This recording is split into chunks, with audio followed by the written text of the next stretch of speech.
Brandon Swanson, A Young Life Interrupted, the story behind his disappearance. Brandon Victor Swanson was 19 when he vanished in the dark of a rural Minnesota night. He was a lover of nature, a student of wind turbines, someone who valued family, friends, and his small community. On May 14, 2008, after a seemingly ordinary evening with classmates, he made a phone call to his parents after getting his car stuck. Then, after 47 minutes, with his parents still on the line, he disappeared. No wreckage, no body, no convincing clue. This is the story of Brandon Swanson.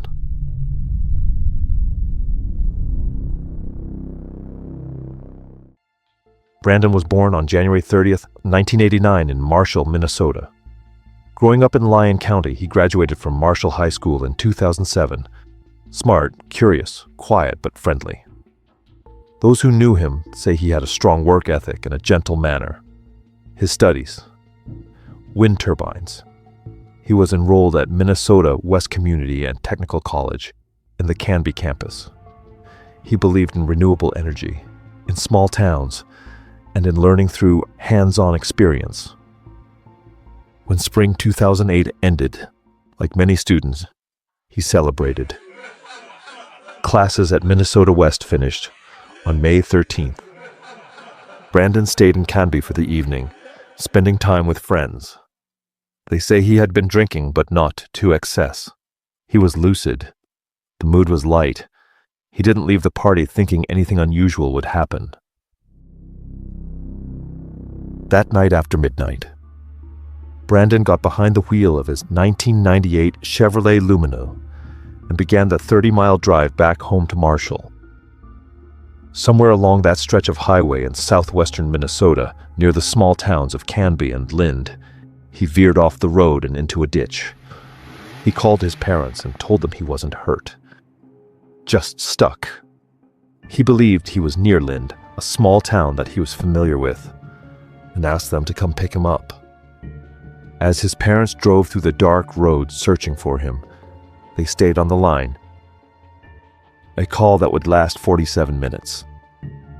Brandon said he was flashing his car lights to signal them. He stayed by the car, talking with them through minor drops in connection, but remaining calm and coherent. Eventually, he felt he should walk instead, believing he saw lights in the distance that might mark a town, and he decided to leave the stuck car and walk towards the lights. He directed them to meet him at a local bar's parking lot. At about 2:30 a.m., midway through that walk, he suddenly exclaimed, "Oh, shit!" And then silence. The next morning, Brandon's parents reported him missing to local police in Lind around 6:30 a.m. Initially, the police didn't think much of it, but his parents pressed on. Their concern deepened when they discovered discrepancies. Cell phone records placed Brandon's not near Lind as he believed, but much closer to the Porter Taunton area, about 25 miles away in a different direction. Search crews found his car in a ditch near Taunton, with the doors open and keys missing. The car was undamaged, apart from being stuck. No footprints in the surrounding grass and gravel showed where Brandon might have walked. Search dogs traced his scent trail from the car, through field roads, across farmland, toward the Yellow Medicine River. Brandon had told his father that he had heard water nearby, beyond the fences. His trail ended near the river. Boats, divers, and deputies searched riverbanks and water, but the cold reality: no body, no physical evidence beyond the abandoned car and the scent trail. As the investigation widened, authorities used cell tower data, mapped out possible walking routes, engaged aerial teams, and involved county sheriff's offices from Lyon, Lincoln, and Yellow Medicine. The community pitched in, too. Volunteers, dogs, and aircraft.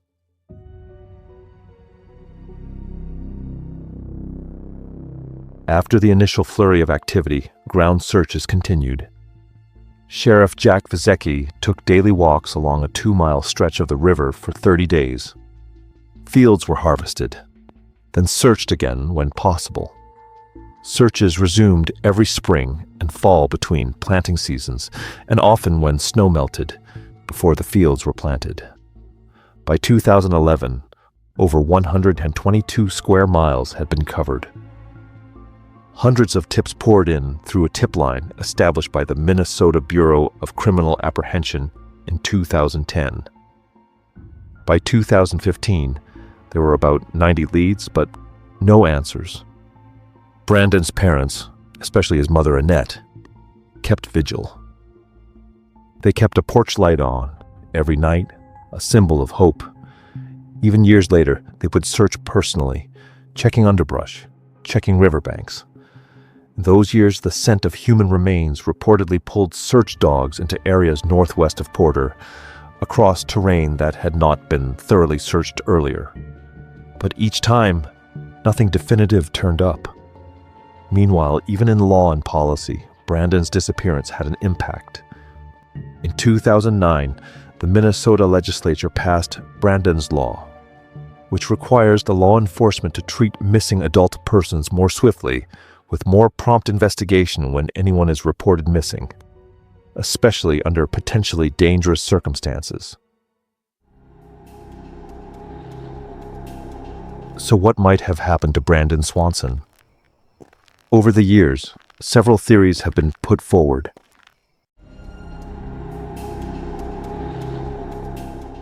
With the scent trail heading toward the Yellow Medicine River, some believe he may have fallen in and drowned, but no body has ever been recovered, despite underwater searches, drift studies, and boats on the water.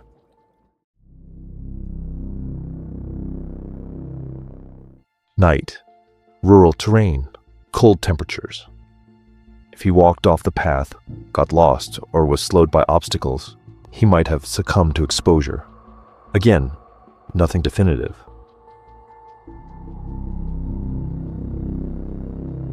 Some consider the possibility of another person's involvement.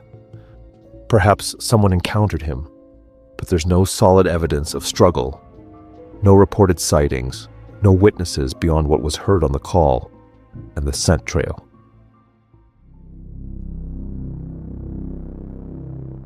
Some believed he may have chosen to vanish, but parents, friends, and investigators say this doesn't align with the kind of person Brandon was. Connected to his home, tied to the community, someone who was studying towards a goal, and who didn't have a history of cutting ties.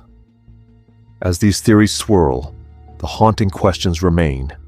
What truly happened in those final 47 minutes? Did Brandon make it to the river's edge and fall in? What was the last thing he saw before the line went silent? And did something sudden, something unexpected take him from that night forever? Brandon isn't just another case file. He was a son of Brian and Annette, a student who believed in renewable energy, in building something lasting. He had big dreams and friends who cared. The person who disappears in the dark isn't just missing. People around him are changed forever. What do you believe happened that night? Did Brandon make a wrong turn? Did he slip into the water? Did something more sinister happen? Could something have changed if help had arrived sooner, if the location signals had been clearer? Write your thoughts in the comments. Discussing these things can keep a memory alive. Maybe one of you has knowledge, an idea, or a detail that helps pull this mystery a bit closer to the truth. To this day, Brandon's case remains unsolved. If you know anything, no matter how small, you can contact the Lyon County Sheriff's Department in Minnesota. Thank you for joining in keeping Brandon's memory alive.